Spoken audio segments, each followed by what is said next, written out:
বদলাতে চলেছে দেশের নাম। সংসদের বিশেষ অধিবেশনেও দেশের নাম পাল্টানোর বিল আনতে চলেছে নরেন্দ্র মোদী সরকার। কিন্তু কেন হঠাৎ নাম বদলের সিদ্ধান্ত? তবে কি বিরোধী জোটের নাম ইন্ডিয়া বলেই কেন্দ্রের এমন সিদ্ধান্ত? এবার কি দেশের নাম বিজেপি হবে? পাল্টা কটক্ষ কেজরিওয়ালের। দেশ কোনো রাজনৈতিক দলের ব্যক্তিগত সম্পত্তি নয়, সরব আম আদমি পার্টির সাংসদ রাঘব চাড্ডাও।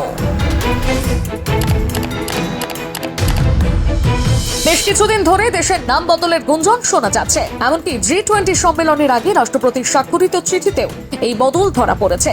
কানাঘুষো এমনও শোনা যাচ্ছে যে সংসদের বিশেষ অধিবেশনেও দেশের নাম পাল্টানোর বিল আনতে চলেছে নরেন্দ্র মোদী সরকার।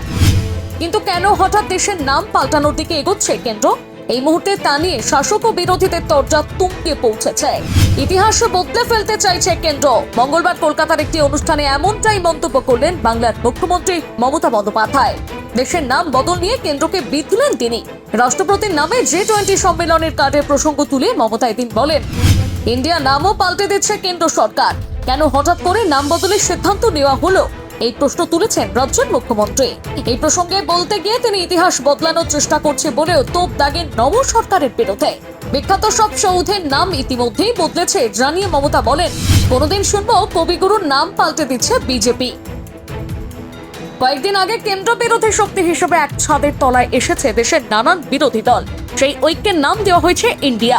কেন্দ্রের নাম বদলের উদ্যোগের প্রসঙ্গ তুলে বিরোধীরা এক বাক্যে প্রশ্ন তুলছেন, তাদের জোটের নাম ইন্ডিয়া বলে কি দেশের নাম বদলাতে চাইছে কেন্দ্রের বিজেপি সরকার?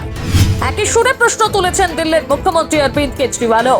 জোটের নাম বলে দেশের নাম ইন্ডিয়া রাখতে চাইছেন না তারা। এরপরই কেন্দ্রের সিদ্ধান্তকে ব্যঙ্গ করে অরবিন্দ কেজরিওয়াল বলেন, বিরোধী জোটের নাম কাল যদি পাল্টে ভারত রাখা হয় তাহলে কি আবার দেশের নাম বদলে ফেলবে নরেন্দ্র মোদী সরকার? G20 বৈঠক সংক্রান্ত রাষ্ট্রপতির চিঠিতে ইন্ডিয়া বদলে লেখা হয়েছে ভারত। তা নিয়ে সরব হয়েছে আম আদমি পার্টির সাংসদ রাঘব চাড্ডাও।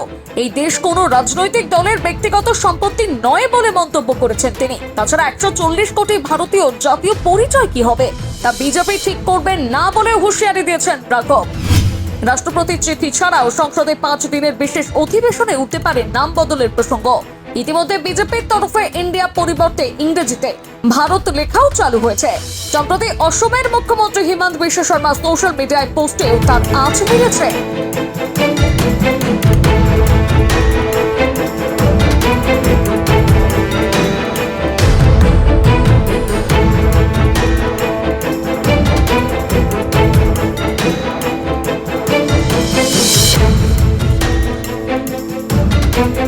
repute Bengal.